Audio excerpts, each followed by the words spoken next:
Hello, good afternoon, and welcome to the Midday News on 3FM 92.7. My name is Beatrice Adu. The news is also live on Kazmi 107.1 FM and across the world at 3news.com. Coming up in the next 30 minutes.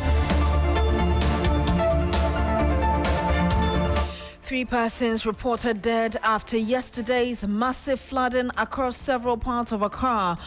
This afternoon, NADMO is underwriting an assessment of the extent of damage.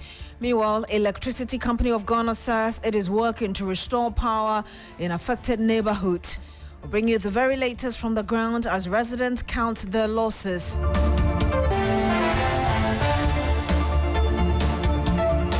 Also coming up on the program, Minority in Parliament calls on Energy Minister John Jinapor to stop what members describe as scaremongering and focus on addressing the challenges in the sector. And much later on the program, with 2 more cases of Mpox confirmed, 1 in the Greater Accra region and 1 in the Western region, will engage the Ghana Health Service on containment measures.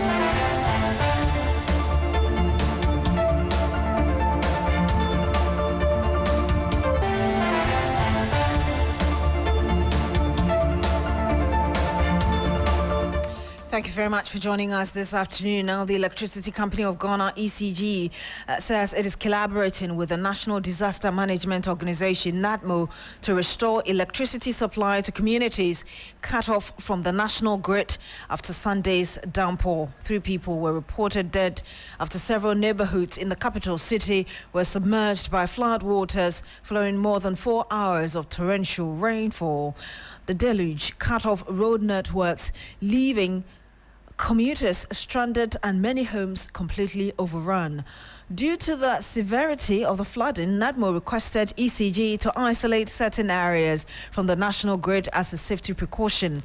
In a statement, the Electricity Company of Ghana confirmed that it is working with NADMO to restore power to affected areas, including Borteman Stadium, affordable housing, Borteman Township, Little Roses, Lakeside, Kiseman, Dom Pillar 2 and others. Will be engaging with NADMO shortly. But first, Christian Yale has been going around some of the communities. He joins us live with the latest from these affected areas. Christian, first of all, I know several hours after the rains, has the current situation in some of the affected areas? Just tell us what the situation is. Beatrice, I can tell you that I'm currently located at Nanakrom in the Adentan municipality. To start off with, I can confirm to you that a family has lost a 5-year-old daughter to the rain yesterday. In the process of trying to get themselves rescued from the floodwaters, she slipped into the water, and looking at the heavy current with which the floodwaters were moving, the water swept her away, and so now the family is still even looking for the body of this deceased child, who is just some 5 years old. But when you come to this entire area of Nanakrom within the Adenta municipality, it is tragedy, heavily hitting the town and the entire area, with almost everyone's life brought to a halt. Nothing can be salvaged anymore. People's homes have been flooded, people's shops have been submerged, and even vehicles and cars have all been grounded. There are some cars that have been turned upside down by the floodwaters, and that is the worrying situation you find here, Beatrice. Devastating, especially for the family that has lost a young one. But aside from these descriptions you gave us, what other touching stories have you heard whilst being on your rounds? Exactly. So we know that, even beyond here, that we know one person has been confirmed dead, Beatrice. Other areas like Lakeside and New Legon, there are other 2 confirmed deaths that the MCE has told us. And on our way here, when you see the level of the flood waters on the walls of buildings and how some of these walls have been broken down by the heavy water, you realize that it has really been an indescribable pain to these residents here, because indeed this is something that no one had expected to happen, but it has happened, and now it has changed the lives of almost every person here. Indeed, when you get here, you see people trying to dry their clothes, people whose sofas have been destroyed, cars, even the ones that are used for the public transport that we call the trotros, all of them have been grounded. And it has been a tale of tragedy. It has been a tale of pain and suffering in the hearts of these people here who are now helpless and are calling for help. And indeed, if any help should come for them, then it must be very, very now, because nothing really makes sense to them again than all the things, the properties that they have lost to these floodwaters just between yesterday evening and this morning. Indeed, Christian Yali, I can imagine what's going on there, but they are asking for help. Are there specific things they expect authorities to do about the situation? Exactly.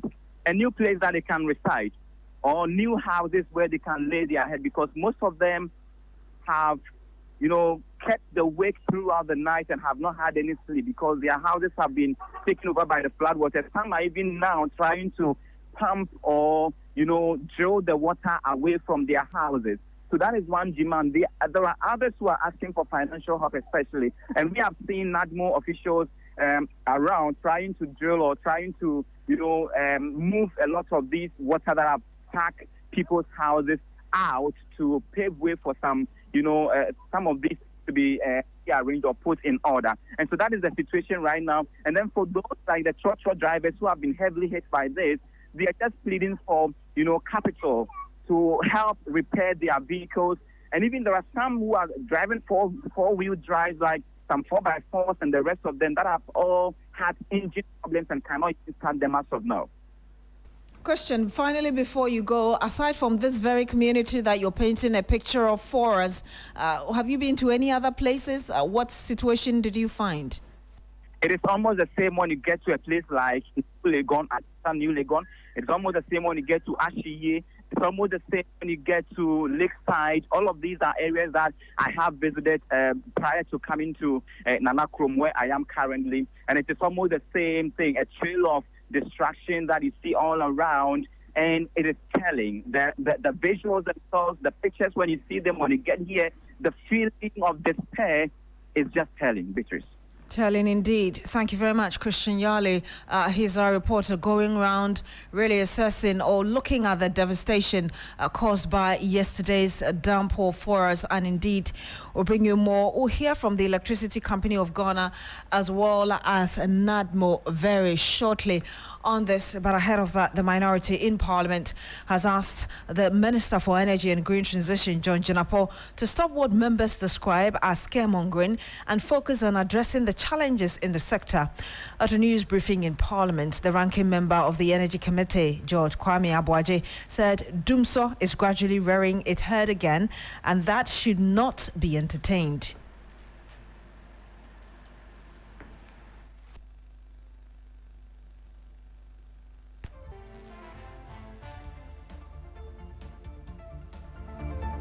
This is not the first time the minister has made statements that paint a bleak picture of our energy situation.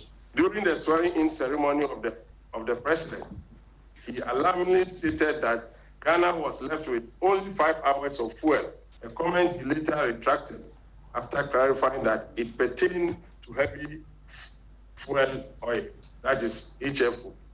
After causing needless anxiety, while neglecting to mention that other power plants were operational with available fuel, his subsequent assurances following the 2.6 days of fuel comment do little to alleviate our concerns. This pattern of panic, then retreat communication is unacceptable. The minister must stop frightening Ghanaians and start fixing the problems.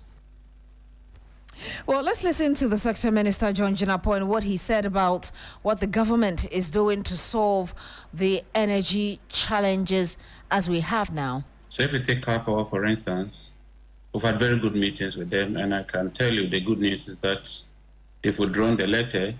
The 18th deadline has been withdrawn, and that's very positive news. And that's what we do here. We find solutions. We inherited that problem, a legacy debt of about 400 million.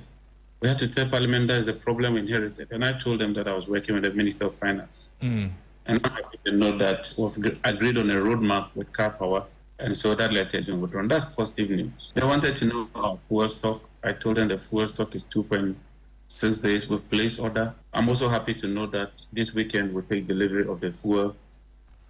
And you had the Energy Minister, John Jinapo, he's the Minister for Energy and Green Transition. Earlier, you had a member of the minority on the Energy Committee, George Kwame Abuaje. Let's have a quick conversation with Evelyn Tingma, who is in Parliament, following this press conference from the minority. Evelyn, what more can you tell us?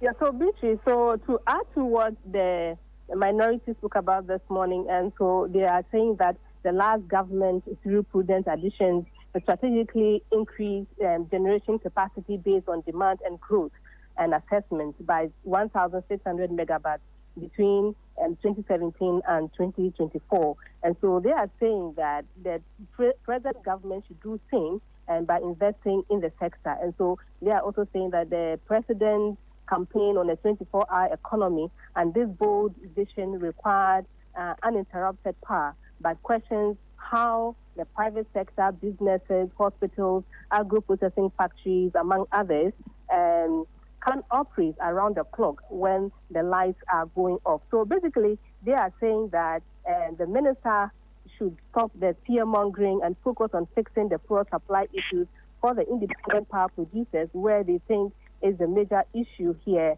And then they are also asking the minister to engage stakeholders to negotiate burdensome take-or-pay contracts.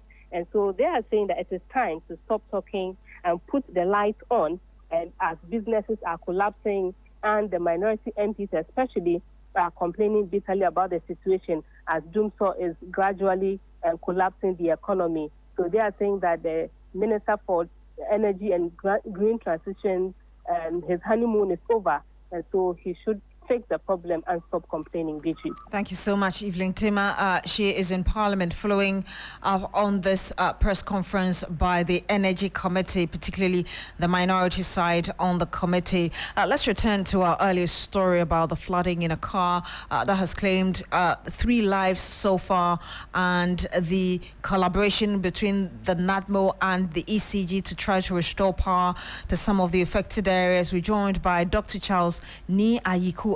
He's General Manager for External Communications at the Electricity Company of Ghana. Good afternoon to you, sir. Thank you so much for joining us. Good afternoon. I can imagine that this disconnection, as it were, is massive, perhaps including Nana Chrome, that has seen a massive destruction. Aside from that, are you able to paint a picture for us how bad it is?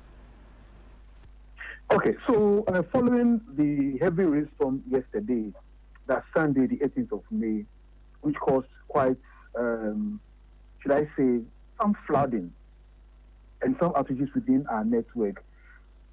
We had a request from NADMO that we isolate some areas because of the situation, and that includes Boteman Stadium, Affordable Housing, Boteman Township, Lakeside, Nana Chrome, Kisiman, Domi Plateau, Christian Village, School Junction, Melcombe area, Maijo, Zumla, University Farms, Krasako, Third Gate, Ligon Hill, Santoy, Blue Kiosk, Adenta ECG office, and Medina Islamic University.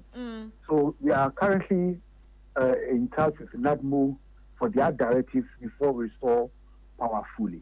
But so far, we hope to do so by the close of day today. Okay, so far, are there communities among these areas you mentioned that you've been able to restore power to?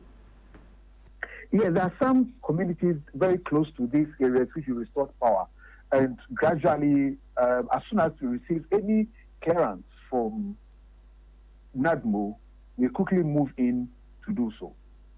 Aside from the effort to restore power, would you say that there was no equipment of Electricity Company of Ghana which probably could prolong the problem of light out in these areas? Well, we've had some broken conductors on our network, but we've worked on them, and we are still working on other affected systems or equipment within our network. but that would not delay. And you're sure that by close of day, 6 p.m., 7 p.m., these communities should have their lights restored? That's what you're saying? Yes. I mean, from our assessments and our conversation with our engineers on the ground, as well as with our meetings and contacts with NADMO, we hope to, because we expect the water to recede in some few hours and then work on our lines to restore power. But we also want to encourage our customers to contact the EC call center on 0302-611-611 or reach us through our social media handles if you observe that probably you've not received power after the restoration, or within your vicinity some do have and you don't. Please let us know, and then we would move in to assess the situation and then supply power. Thank you so much. We'll have to end it here. Dr. Charles Ni Ayiku, his General Manager for External Communications at the Electricity Company of Ghana. You're still here on the Midday News on 3FM 92.7. Hopefully we should be able to connect to NADMO to bring us their assessment of the situation. 16 minutes past the hour of 12. When we come back, we'll tell you more about Mpox and what you need to do to protect yourself. Hello, Ghana. It's a new year and Bills Microcredit is here to support your dreams. If you're not working but want to start a business, don't let money stop you. With just your Ghana card, you can get a loan to turn your ideas into reality. Already running a business? Need more capital? Or are you a salary worker looking for extra funds? Bills offers fast and easy loans with no collateral, no deposit, and no SUSI savings required. Wherever you are, whatever you need, Bills makes it happen. Call Bills Microcredit today. Call 0596-920-833 or 0302-200-390 and get started. Bills is licensed and regulated by the Bank of Ghana. Bills, financing your needs. Terms and conditions apply. Freezer, get the abba. Adama for the abba, a freezer. Adama, a quaffosamentia. Adama, make some my sorry. Can you know, over Moasia? I do for Nobium Unum and San last night. I tell what we did was here. Adama for the quaffon we say. Yet the Adruba Cope, a ship will be a high technology. I could for freezer. When Kwan, and once open your 15 letters. No fugum, what ya no fugum. What the bus here? For you be anywhere what you equal to say, over Timono. Then we sure say, woman sure task here. Then what's enough for now? Freezer, Umpa went up a day. Freezer, Basia, a basson do so among. I'm winning. Omtina me, Miwasika, Omtina me, but you may not do some doom. Adama, with that Adama, no queer. Adama, you can't resist. Ubenya Adama West Africa for a dream, or baby bear a tongue cry who made you. I say, Kayone Kinkai in Choya, a dream.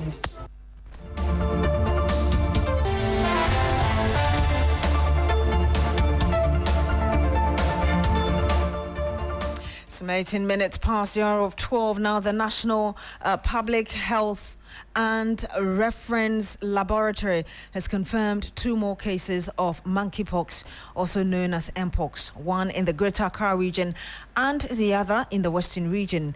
This brings the total number of confirmed cases to 4 as of May 18, 2025. In a statement, the Acting Director General of the Ghana Health Service, Professor Samuel Kaba Akoriya, reiterated the government's commitment to safeguarding public health and ensuring the well-being of all residents. The statement added that the respective regional health directorates have activated public health measures, including contact tracing, to prevent the further spread of the virus. Preliminary investigations indicate that these new cases have no epidemiological link to the previously reported cases. The previous 2 Mpox cases were detected in the Accra metropolitan area of the Greater Accra region. Let's have a quick conversation with Dr. Joseph Oliver Kome. He's Director, Ghana Infectious Disease Center and Mpox Case Management Lead. Good afternoon to you, sir. Thank you so much for joining us. Good afternoon, and thank you for having me. Doc, are you able to confirm the details of the 2 newly recorded Mpox cases in Accra? Well, when you say details, I want to know exactly what you mean by So details. what we are learning is that they are different from the previously recorded or reported ones. Yes, they are not linked at all. It's from different parts of the country. So there's one in Accra, and then we have another recorded in Takwa. So those are the two new cases. Are there cases, or are these cases, okay, so you're just saying that they are not connected at all. But what does this resurgence of Mpox indicate about our current public health surveillance system? I think it's coming out of the increased surveillance. You know, since the outbreak of the last two, we've been talking about Mpox. And I'm sure the public is also looking at the signs and symptoms. And people are coming out to say, can you look at this for me? What do you think? Is it Mpox or not? So I can tell you that there's been an increase in the number of suspected cases or suspected rush, a very few Mpox cases out of it, which is a good sign. We are happy people are coming out and people are getting tested. Mpox, the differential is chickenpox. So once it's not Mpox and it's chickenpox, then we are all okay. And I know that you've intensified, as it were, your contact tracing. How would you say that is going to ensure that you're able to contain this virus as much as you would want to? I would say that luckily for most of the clients we have met or we've received, most of them live alone. It's only the clients in, I think, Takwa, whose family members also came with him. So they are all under isolation and being looked after for the next 21 days. But none of them has any symptoms or signs at the moment. So let me hear you. Please go ahead. So let's say that over the next 21 days, we'll keep an eye on all those who we consider as high-risk contacts. So for those who perhaps want to protect themselves, what immediate or preliminary steps can be taken to ensure that they don't contract the virus? You know, the funny thing is that unless the person has the monkeypox lesions over him or her, it's very difficult. You come into contact with that person. That's when you get monkeypox. Without that, there's no need for you to be worried that you're going to get monkeypox. The key thing for protection, so that protection for everybody, is let's improve our hand washing practices and hygiene practices. And as much as possible during this period, let's try and avoid unnecessary contacts, especially handshakes, fist bumps. That will help us a lot. That will keep a lot of us at arm's length away from monkeypox. Doc. The other thing is that indiscriminate, or let me say, we should avoid unprotected sexual intercourse with people we are not too sure of. That will also help us. Doc, thank you so much for speaking to us. Thank you very much. And you heard that Dr. Joseph Oliver Comey, he's Director, Ghana Infectious Disease Center, Mpox Case Management Lead as well. Now, the Accra Metropolitan Assembly is to embark on a major exercise to decongest the Central Business District. The exercise is targeted at traders who have overtaken the pavement. Safwa Boahene is our lady at the Accra Business District. She joins us live on the phone now. Safwa, just tell us what you've gathered so far regarding the exercise. Yes, Beatrice, it has been a very interesting morning to afternoon, and still at the market. We actually visited quite a number of them, went to Circle, Underbridge, and spoke to some of the commuters. Most of them were talking about the fact that they are constructing a drainage system there, and that has impeded some of the traders who were there taking up their space. And so they have no other option than to move to the payments where passerbys and sellers or buyers use rather than the other. So that was their major complaint, that they have spoken to the AMA and they are aware of it. Yet the mayor is insisting that tomorrow, which is the ultimatum for the final, the decongestion exercise to take place tomorrow.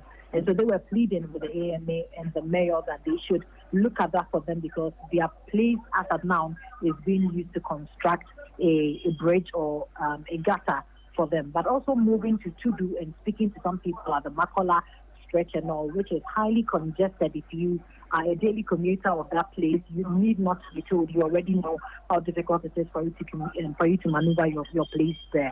I actually spoke with some of the traders and would like to play for you to take a lesson to what they have been saying all along. I'm sorry, Safwa. Okay, with.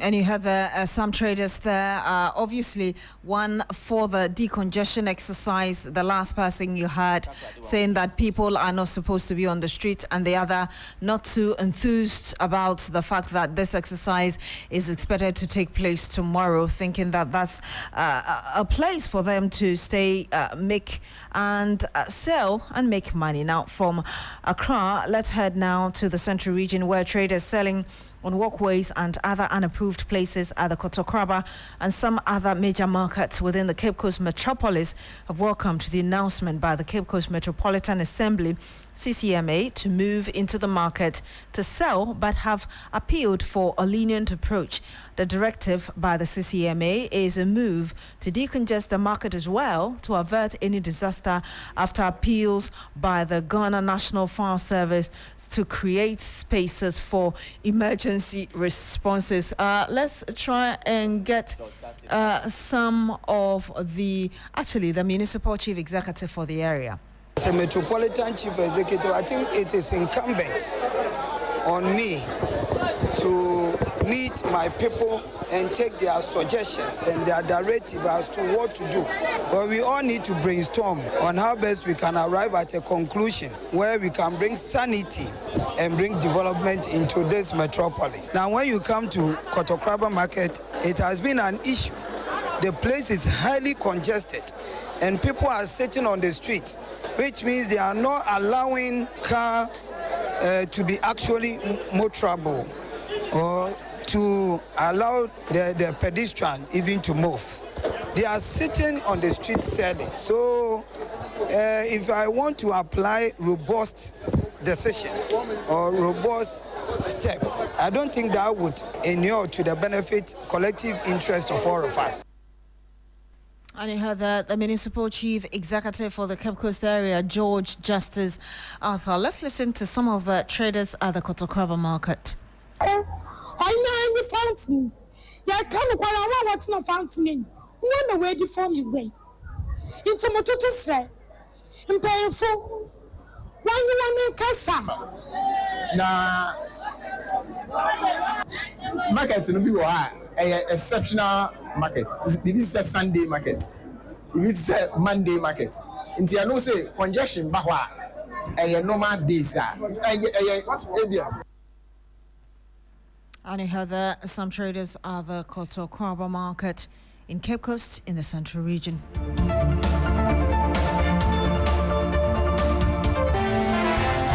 My name is Beatrice Adu. Thank you very much for joining us this afternoon. Log on to 3news.com for more news. Have a good afternoon.